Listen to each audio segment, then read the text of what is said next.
If you're looking to build out your wedding videography audio kit, then you come to the right place. I'm going to tell you some essentials and I think some needs that need to be in your bag in order to capture your wedding professionally and properly when it comes to audio. Now, audio is going to be more important than video because nice visuals is cool, 4K 60, slowing it down, 7K, 8K, whatever. But if your audio sucks, if it's peaking, if it's scratchy, then it makes the whole film bad. Think about if you go to a Hollywood movie and the audio sucks, you're not gonna wanna watch the movie.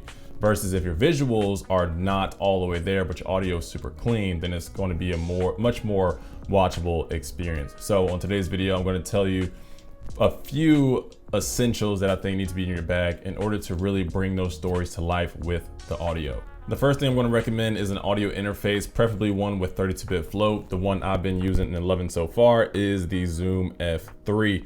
This is very small, very compact. It has two XLR inputs on top. You're able to monitor the audio through a headphone jack below. And also something that's been really helping me a lot is this little guy right here. This is the Zoom BTA1 Bluetooth adapter, and that allows me to monitor the audio that's going into the Zoom F3 wirelessly. So I don't have to keep coming over, checking the headphones, things like that. I can just pull my phone out, see where my levels are peaking at, and knowing I'm getting the audio in. Also, if I forget to hit record or for whatever reason, I'm able to do that from my phone as well wirelessly. So I do recommend 32-bit float because it is basically unclippable audio. So imagine you are watching a wedding film and somebody laughs really loud or someone yells or somebody gets really excited and all of a sudden the audio just clips, it's scratchy, now it's pretty much unusable. Or if someone just talks really loud or you put the mic too close to their mouth by accident and everything is just clipped, scratchy, unusable. That's going to make the wedding film unusable essentially. So 32-bit float, you're able to pull those levels down if they are clipped and you're still able to get a clean feed. So with the Zoom F3, this small thing, you're able to plug right into the DJ soundboard and then you're able to get a clean audio feed from the soundboard if they're using a wireless mic. Now that is one source of audio. As you will learn, the more you do videography, you're going to need multiple sources of audio because you never know when one is going to fail. Another source of audio that I highly recommend, and this is what's going to go directly on your groom or your bride or the officiant or whoever you decide to mic up, is going to be a Tascam DR10L Pro or a Zoom F2 or some lavalier recorder that has 32-bit float for the same reasons that I talked about with the Zoom F3.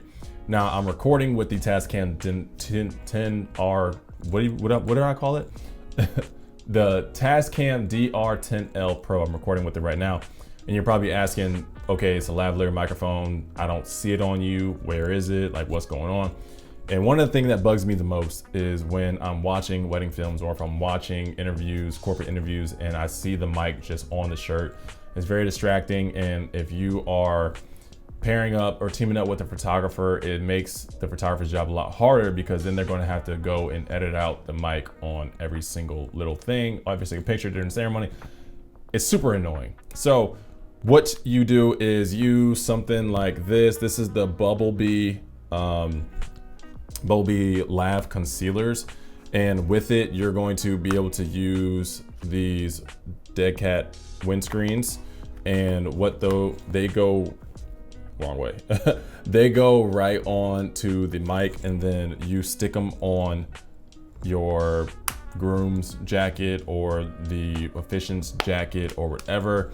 And then it hides the mic directly inside the lapel. That's going to be so much better because it's going to make people forget that they're being recorded, which is important because you get more authenticity when people forget that there's cameras on them or that they forget that there's mics on them. But if it's just sitting out there in the open, they're going to know, okay, well, I'm being recorded right now. And you're probably going to get less intimate moments. So I do recommend that. There is also a variety of other things that you can use to conceal mics, but that's one that the Bumblebee is one that I've been using, that I've been loving, that I think is super easy to use, and it's only $20 extra. So the Tascam is going to be, your $150, $170, whatever, and then you get this for, to conceal it. Now, also with the Tascam, like with the Zoom F3, like I said, I have this Bluetooth adapter that I use to monitor audio. With the Tascam, I'm also using a Bluetooth adapter so I can monitor audio wirelessly as well. So I do have to use two separate apps because I'm using one Zoom product and then one Tascam product, but I'd rather be able to use two separate apps and monitor audio as it's going in or as it's happening in real time, versus I go back to my computer after all is said and done and I realize something is wrong with the audio because I wasn't able to monitor it. If the audio is on your talent or on your groom or on your bride or whatever, you're not gonna be able to go up to them in the middle of the ceremony and be like, oh yeah, stop talking for a second, let me just make sure I may have forgot to press record. You'll be able to just go to your phone, check the level, see if it's recording. If you forgot to hit record, you can do that from your phone.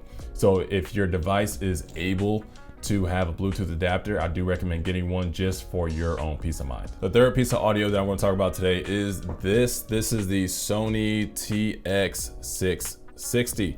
And this is a small pencil-like audio recorder that's going to go inside the pocket, probably of your officiant, but also can go inside the pocket of the groom. Just kind of depends on what you want to do with them. Now you can buy a bunch of these and just have them sit anywhere and everywhere throughout the reception or throughout the ceremony and just pick up audio that way. This is it records internally. I think it's 16 gigabytes of internal storage. And so basically what I do with this is I take this and I put it inside the jacket of the officiant and then have him capture him marrying the bride and groom, or whatever he says, his pleasantries or whatever about the bride and groom.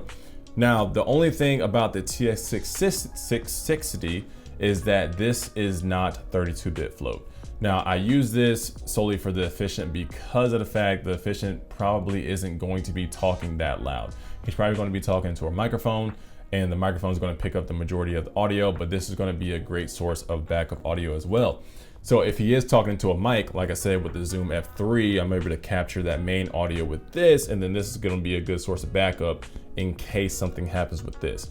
So everything is going to be a backup of a backup of a backup. So say the Zoom F3 goes out, I'm able to record audio on this Tx660. Say the Tx660 doesn't work for whatever reason, it's not recording, then I'm still able to capture everybody's audio on the groom's Tascam DR10L Pro. So when it comes to audio, you're going to want multiple sources and you're going to want the sources to work in tandem with one another.